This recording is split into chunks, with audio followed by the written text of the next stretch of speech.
Last year I spent 6 months participating in what I was told was a psychological experiment.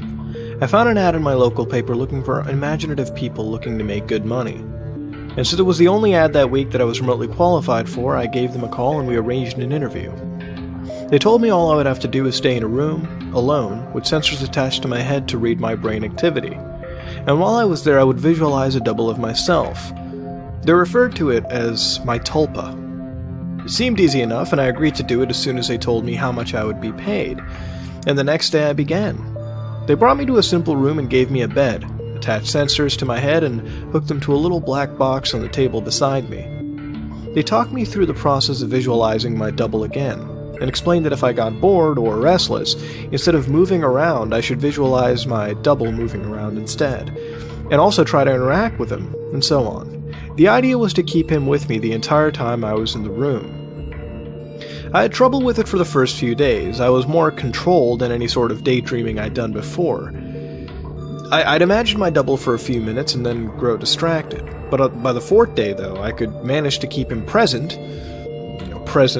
I guess, for the entire 6 hours, and they told me that I was doing quite well. The second week, they gave me a different room with wall-mounted speakers. They told me they wanted to see if I could still keep the Tulpa with me in spite of distracting stimuli. The music was discordant, ugly, and unsettling, and it made the process a little more difficult. But I still managed nonetheless. The next week, they played even more unsettling music, punctuated with shrieks, feedback loops, what sounded like an old-school modem dialing up even, and guttural voices speaking some foreign language. I just laughed it off. I mean, at that point, I was kind of a pro. And after about a month, I started to get bored. To liven things up, I would start interacting with my doppelganger. We'd have conversations, we'd play rock, paper, scissors, or I'd imagine him juggling or breakdancing, or whatever caught my fancy. I asked the researchers if my foolishness would adversely affect their study, but in fact, they'd encouraged me. So we played, and we communicated, and that was fun for a while. But then it got really strange. Now, I was telling him about my first date one day, and he corrected me. I said my date was wearing a yellow top, and he told me it was a green one. I thought about it for a second and realized that, yeah, he was right.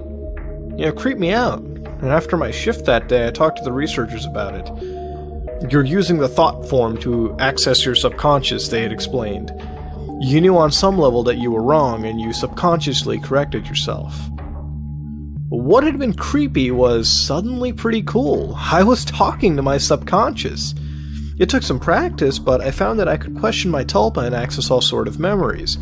I could make it quote whole pages of books I'd read once, years before, or things I was taught and immediately forgot in high school. It was awesome. That was around the time I started to call up my double outside of the research center. Not often at first, but I was so used to imagining him by now that it almost seemed odd to not see him. So whenever I was bored, I'd visualize my double. Eventually I started doing it almost all the time. It was amusing to take him along like an invisible friend, right? I imagined him when I was hanging out with friends or visiting my mom. I even brought him along on a date once. I didn't need to speak aloud to him, so I was able to carry out conversations with him and no one was the wiser. I know that sounds strange, but it was fun. Not only was he like a walking repository of everything that I'd known, and everything I had also forgotten, he also seemed much more in touch with me than I did at times. He had an uncanny grasp of the minute body language that I showcased, and I didn't even realize that I was picking up on. For example, I'd thought the date I'd brought him along on was going badly, but he pointed out how she was laughing a little too hard at my jokes, and leaning towards me as I spoke, and a bunch of other subtle clues I wasn't consciously picking up on. I listened and, well, let's just say that date ended very well. By the time I'd been at the research center for 4 months at this point, he was with me constantly. The researchers approached me one day after my shift and asked me if I'd stopped visualizing him, and I denied it. And they'd seemed pleased. I asked silently, to my double, if he knew what prompted that, but he just shrugged it off, and so did I. I withdrew a little from the world at this point. I was having trouble relating to people. It seemed to me that they were so confused and unsure of themselves. While I had a manifestation of myself to confer with, it made socializing awkward. Nobody seemed aware of the reasons behind their actions, why some things made them mad, and other things made them laugh, they didn't know what moved them, but I did. Or at least I could ask myself and get some kind of an answer. A friend confronted me one evening. He pounded at the door until I answered and came in fuming and swearing up a storm. "You haven't answered when I called you in fucking weeks, you dick," he yelled. "What's your fucking problem?" And I was about to apologize to him and probably would have offered to hit the bar with him that night, but my Tulpa grew suddenly furious. "Hit him," it said, and before I knew what I was doing, I had. I heard his nose break, he fell to the floor and came up swinging, and we beat up each other, and down in my apartment. I was more furious than I had ever been, and I wasn't merciful. I knocked him to the ground and gave him 2 savage kicks to the ribs, and that was when he had fled, hunched over and sobbing. The police were by a few minutes later, and I told him that he had been the instigator, and since he wasn't around to refute me, they let me off with a warning. My Tulpa was grinning the entire time. We spent the night crowing at my victory and sneering over how badly I'd beaten my friend. It wasn't until the next morning, when I was checking out my black eye and cut lip in the mirror, that I remembered what had set me off. My double was the one who'd grown furious, not me. I'd been feeling guilty and a little ashamed, but he goaded me into a vicious fight with a concerned friend. He was present, of course, and knew my thoughts. "You don't need him anymore, you don't need anyone else." He told me, and I felt my skin crawl. I explained all this to the researchers who employed me, but they just laughed it off too. "You can't be scared of something that you're imagining," one had told me. My double stood beside him and nodded his head, and then smirked at me. I tried to take their words to heart, but over the next few days I found myself growing more and more anxious around my Tulpa, and it seemed that he was changing. He looked taller and more menacing. His eyes twinkled with mischief, and I saw malice in his constant smile. No job was worth losing my mind over, I decided. If he was out of control, I put him down. I was so used to him at this point that visualizing him was an automatic process, so I started trying my damnedest to not visualize him. It took a few days, and it even started to work somewhat. I could get rid of him for hours at a time, but every time he came back, he seemed worse. His skin seemed ashen, his teeth more pointed, he hissed and gibbered and threatened and swore. The discordant music I'd been listening to for months seemed to accompany him everywhere. Even when I was home, I'd relax and just slip up, no longer concentrating on not seeing him, and there he'd be, and that howling noise with him. I was still visiting the research center and spent my 6 hours there. I needed the money, and I thought they weren't aware that I was now actively not visualizing my Tulpa. I was wrong. After my shift one day, and about 5.5 months in, 2 impressive men grabbed me and restrained me, and someone in a lab coat jabbed this hypodermic needle into my body. I woke up from my stupor in the room, strapped into a bed, music blaring with my doppelganger standing over me cackling. He hardly had looked human anymore. His features were twisted, his eyes were sunken into their sockets and filmed over like a corpse. He was much taller than me, but hunched over. His hands were twisted and his fingernails were like talons. He was, in short, fucking terrifying. I tried to will him away, but I just couldn't seem to concentrate. He giggled. He tapped the IV in my arm. I thrashed in my restraints as best as I could, but could hardly move at all. "They're pumping you full of good shit, I think. How's the mind?" "All fuzzy?" He leaned closer and closer as he spoke. I gagged. His breath smelled like spoiled meat. I tried to focus, but I couldn't banish him. The next few weeks were terrible. Every so often, someone in a doctor's coat would come in and inject me with something or force-feed me a pill. They kept me dizzy and unfocused and sometimes left me hallucinating or delusional. My thought form was still present, constantly mocking. He interacted with, or perhaps caused, my delusions.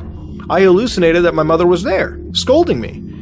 And then he cut her throat and her blood showered me. It was so real that I could even taste it at one point. The doctors never spoke to me. I begged at times, screamed, hurled invectives, demanded answers. They never spoke to me. They may have talked to my Tulpa, my personal monster, I'm not sure. I was so doped and confused that it may have just been one more delusion, I don't know. But I remember them talking with him. I grew convinced that he was the real one and I was the thought form. He encouraged that line of thought at times, mocked me at others. Another thing that I pray was a delusion is that he could touch me. More than that, he could hurt me. He'd poke and prodded me, and it felt like I wasn't even paying enough attention to him. Once he grabbed my testicles and squeezed until I told him I loved him. Another time he slashed my forearm with one of his talons.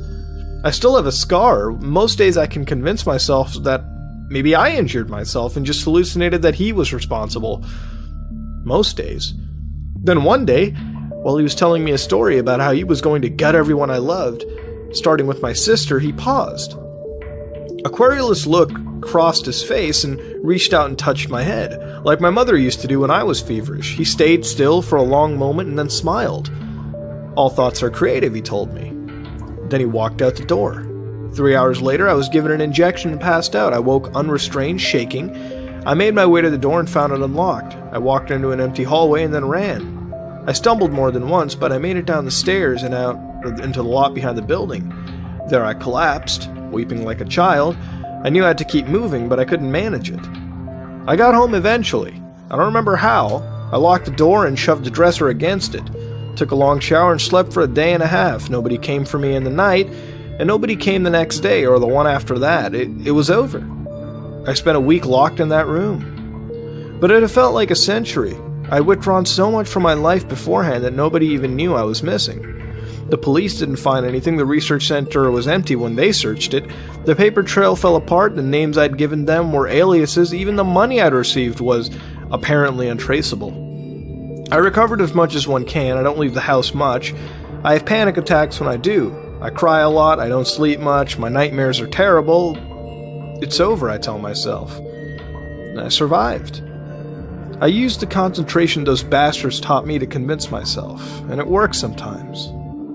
Not today, though. 3 days ago, I got a phone call from my mom. There's been a tragedy.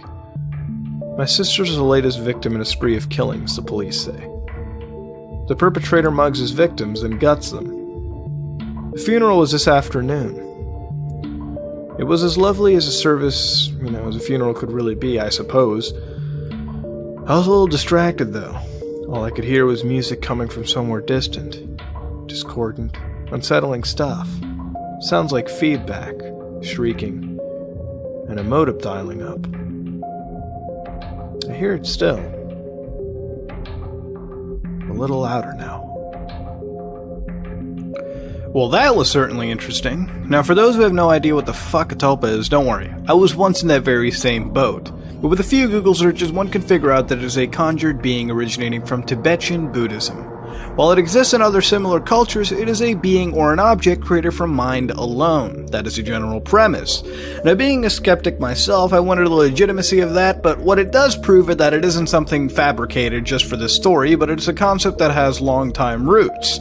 Now, I've read several accounts of people trying this and it was actually working, and while I tried it myself and it didn't work, maybe it's because I was in a much different mindset. Again, I was also skeptical throughout it, and I never gave it enough time to actually, warrant it being a worthwhile experiment. So, maybe it exists, maybe it doesn't, but I don't think I can really pull off a tulpa. But then again, this isn't about me or my tulpa experiments, but rather our protagonist. I think this story is creepy because of how real these situations kind of seem, and bear with me, I'll explain myself really quickly. Clearly, months were spent from our protagonist's point of view. This is a job they had gotten, they were skeptical themselves, but as long as a paycheck was given, of course, why not proceed with it? Our character was put into a pretty controlled-ish environment, I guess you could say, secluded, completely by themselves, creating this imaginary friend sort of being, and I think that's where the line between reality and fantasy are blurred completely. I, for one, can't really believe our protagonist. He's completely unreliable, clearly being confined and, spending hours upon hours conjuring up a character, based upon you, has to screw someone up psychologically. And when they develop a dependency to that imaginary character, that's when things truly get creepy. Now, maybe none of this is up to the player or person or protagonists themselves, whatever you want to call them, but they might just be hallucinations, and that's most likely what the case could be. Even the sister dying at the end was this individual acting out on subconscious. Hell, they could be a fucked up person internally for all we know. I suppose creating a fake personality modeled after your own and training it for hours at the end for each and every day can make it real, and that's where I think it's interesting. I don't believe a tulpa has to be real like flesh and blood, but it can be as real as how we make it, and clearly this person made it very, very real. And that is where the scary part is. He ventured in and got a lot more than what he had originally bargained for. And that's where I think this could bleed into reality as well. I think in the certain circumstances, in any circumstance really, when somebody does this for hours on end, they kind of screw it themselves. And when they depend on this subconscious being, they'll believe anything. And that's where I think this stuff really has this grounding in reality. I think it's up to the individual themselves, and this protagonist may or may not be experiencing something real. But what it is that they did conjure it up for hours on end, and maybe just that act alone made it as real as it has gotten to in the story. And that's where I really enjoyed this creepypasta. It's got this fine line between reality and fantasy. I'm gonna go towards the fantasy, but even then, who can really tell what goes on with this protagonist and what's going on with this Tulpa-like being? That being said, if you like what you saw, please let me know in the comments below. Let me know what you can change in this creepypasta to make it better, and let me know what you think about tulpas themselves. This has been another episode of Creepypastas, part of Haunted Gaming. If you like what you saw, please like, comment, and subscribe. Dislike it if you dislike it. This is me, Mutahar, and I am out.